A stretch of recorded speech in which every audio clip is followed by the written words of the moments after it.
వాతావరణ మార్పులు బహుశా ఇది మాట్లాడుకోవడానికి చాలా బోరింగ్గా అనిపించే విషయమే కావచ్చు.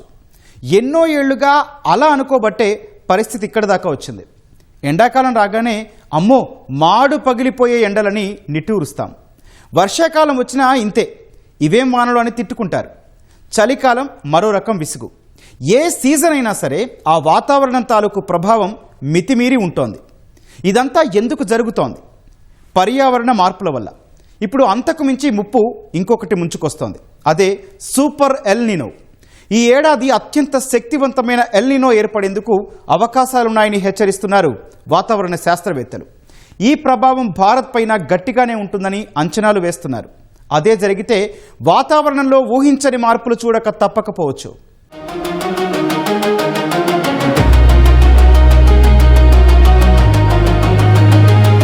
చూశారుగా భూమి ఎలా ఉడికిపోతోందో, ఉష్ణోగ్రతలు ఎలా పెరిగిపోతున్నాయో. ఇదేమీ ఒక్కచోట ఉన్న సమస్య కాదు, ప్రపంచమంతా ఇంతే. 45 డిగ్రీల ఉష్ణోగ్రతలు ఒకప్పుడు పెద్ద విషయం కావచ్చు. ఇప్పుడు ఇది చాలా సాధారణం. నీరసపడుతూనో ఆయాసపడుతూనో క్రమంగా అంతా ఈ ఎండలకు ఉష్ణోగ్రతలకు అలవాటు పడిపోతున్నారు. వేసవి అనే కాదు, వర్షాలు ఊహించని స్థాయిలో కురిసినా, చలి విపరీతంగా ఇబ్బంది పెట్టినా అన్నింటికీ సర్దుకుని పోతున్నారు. నిజానికి ఇప్పుడిలా సర్దుకుపోవడం తప్ప మరో మార్గం కూడా లేదు. ఎన్నో ఏళ్లుగా వాతావరణ మార్పులను నిర్లక్ష్యం చేయడం వల్ల దక్కిన ఫలితమిది. ఎండలైనా వానలైనా చలైనా అన్నీ అంచనాలకు మించి నమోదవుతున్నాయి, తీవ్రంగా ఇబ్బంది పెడుతున్నాయి. ఏటా ఇది జరుగుతున్నదే, కాని ఈ ఏడాది అంతకు మించి ముప్పును చూడబోతున్నామట. అంతేకాదు, భారత్లో ఈ ప్రభావం గట్టిగానే కనబడనుందని European centre for medium range weather forecast ECMWF సంస్థ అంచనా వేసింది. అందుకు కారణం సూపర్ ఎల్ నినో.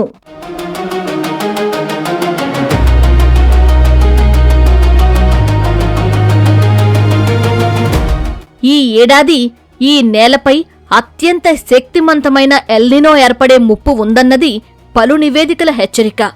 ఈ విపత్తుకు సిద్ధంగా ఉండాలంటూ పర్యావరణవేత్తలు అప్రమత్తం చేస్తున్నారు. అంతేకాదు, కొద్ది నెలల్లోనే ఈ ప్రభావం మొదలవుతుందంట.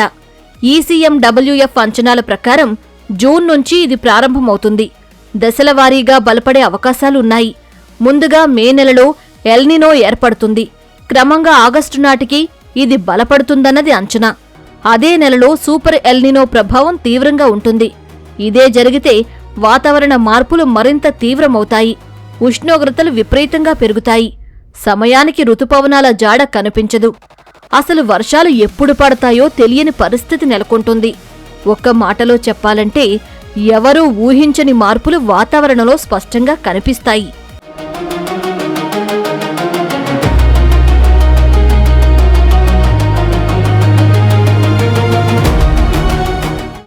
ఎల్ నినో అని చెప్పుకుంటున్నాం సరే, మరి ఏంటి పదం అని వివరంగా చూస్తే, పసిఫిక్ మహాసముద్రంలోని జలాలు అసాధారణ స్థాయిలో వేడెక్కడాన్నే ఎల్ నినో అంటారు.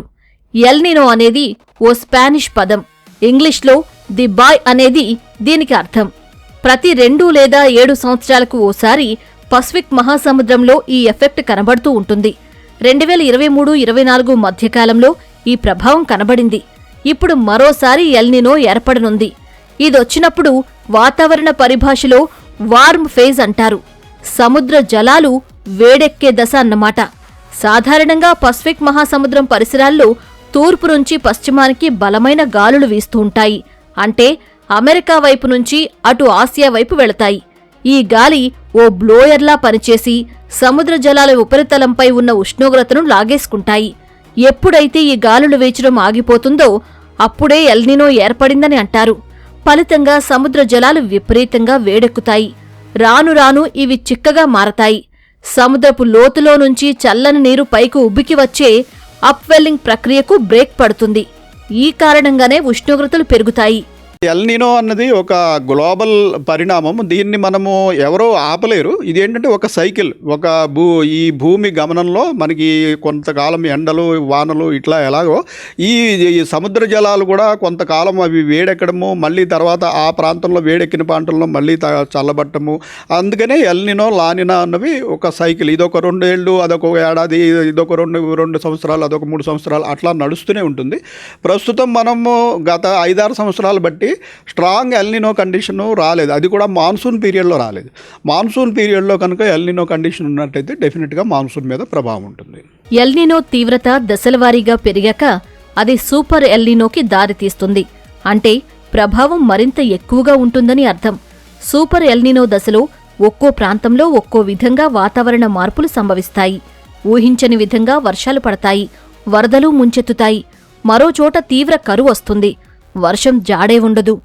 మరికొన్ని చోట్ల ఎండలు మండిపోయి ఉష్ణోగ్రతలు భయంకరంగా పెరుగుతాయి. కార్చిచ్చులు ఏర్పడి అడవులన్నీ దహించుకుపోతాయి. ఎల్నినో ప్రభావం పెరిగే కొద్దీ వీటి తీవ్రత తగ్గడమో పెరగడమో జరుగుతూ ఉంటుంది. ఈ ఏడాది ఏర్పడనున్న సూపర్ ఎల్నినో జూన్ ఆగస్టు మధ్యలో మొదలై దాదాపు సంవత్సరం చివరి వరకు ఉంటుందని అంచనా వేస్తున్నారు. అంతేకాదు ఈ సమయంలో పసిఫిక్ సముద్ర జలాల ఉపరితల ఉష్ణోగ్రతలు 2.5 డిగ్రీల కన్నా ఎక్కువగా నమోదవుతుంది. అయితే ఈసారి మాత్రం సముద్ర జలాల ఉష్ణోగ్రతలు అంతకు మించి నమోదయ్యే అవకాశాలు ఉన్నాయన్నది ఓ అంచనా.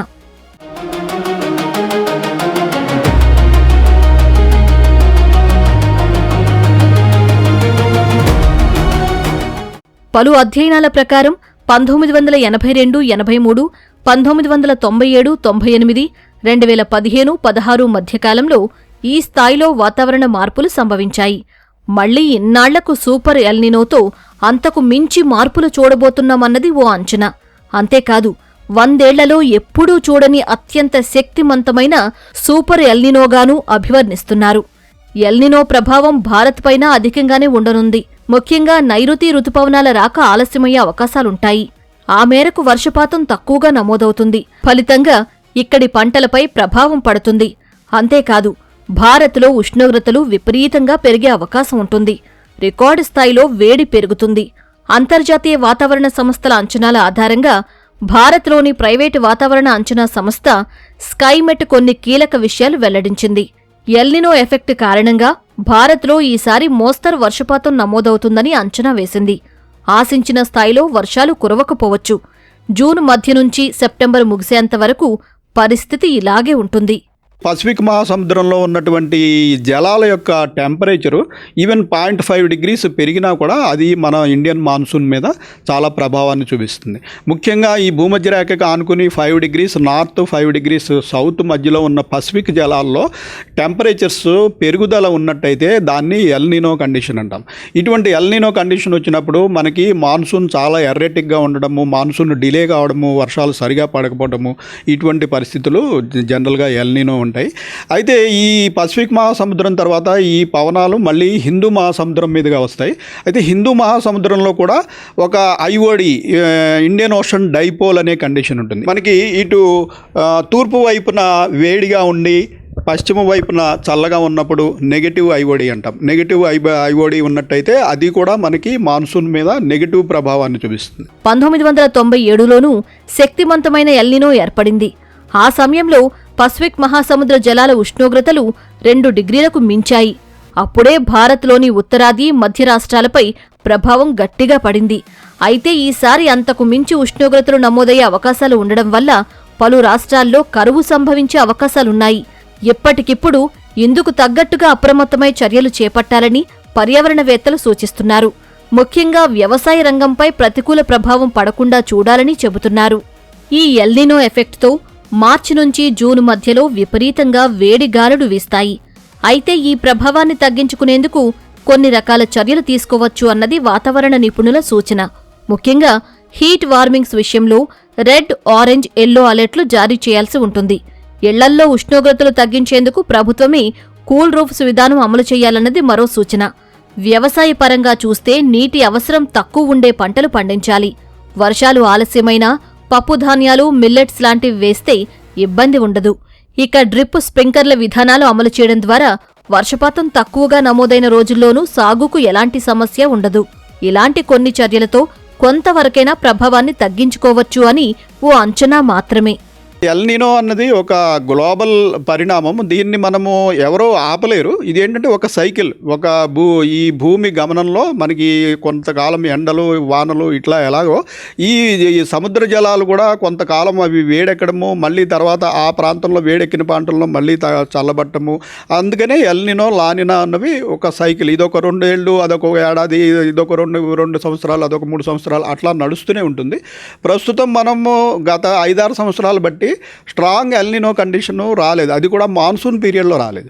మాన్సూన్ పీరియడ్లో కనుక ఎల్నినో కండిషన్ ఉన్నట్టయితే డెఫినెట్గా మాన్సూన్ మీద ప్రభావం ఉంటుంది. దక్షిణ అమెరికాలోనూ సూపర్ ఎల్నినో ఎఫెక్ట్ తీవ్రంగానే ఉంటుంది. ఇక భారత్, ఇండోనేషియా, ఫిలిప్పైన్స్, ఆస్ట్రేలియాల్లోనూ కరువు వచ్చే అవకాశం ఉంది. ఈ కారణంగా పంట దిగుబడులపై ప్రభావం పడుతుంది. ఆర్థికంగా, ఆహార భద్రతా పరంగా సమస్యలొస్తాయి. ప్రస్తుత అంచనాల ప్రకారం వచ్చే ఏడాది మొదటి వరకు ఈ ఎల్నినో ప్రభావం ఉంటుంది. అంటే అప్పటి వరకు ఇబ్బందులు తప్పకపోవచ్చు. రికార్డు స్థాయిలో ఉష్ణోగ్రతలు నమోదై అల్లాడే పరిస్థితులొస్తాయి. అంతేకాదు 2027 అనేది చరిత్రలోనే అత్యధిక ఉష్ణోగ్రతలు నమోదైన సంవత్సరంగా నిలిచిపోతుందన్నది మరో అంచనా. మొత్తంగా చూస్తే ఈ సూపర్ ఎల్నినో ప్రపంచాన్ని ఓ కుదిపి వెళ్లేలాగే కనిపిస్తోంది. ఆ ప్రభావం ఎలా ఉంటుందని ఇప్పటినుంచి రోజులు లెక్కబెట్టుకుంటూ, అంచనాలు వేసుకుంటూ ఆందోళనగా ఎదురుచూడక తప్పదేమో.